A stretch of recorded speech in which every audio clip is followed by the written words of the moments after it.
আমার সাথে যে অন্যায়গুলো হচ্ছে সেগুলো তো আমি মনে রাখতেছি, এগুলো অন্যায়ের জবাব দেওয়ার মতো এখনো যোগ্য হয়ে উঠিনি।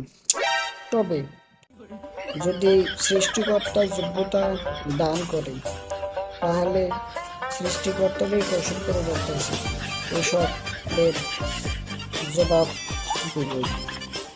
কিন্তু আমার সাথে যা হলে হলো, এগুলোকে মানে বললাম না, আমার সামনে অন্য কারোর সাথে অন্যায় হচ্ছে যা একদম আমার মাথা খারাপ করে দেওয়ার মতো, মানে মেনে নেওয়ার মতো না। তাহলে পরে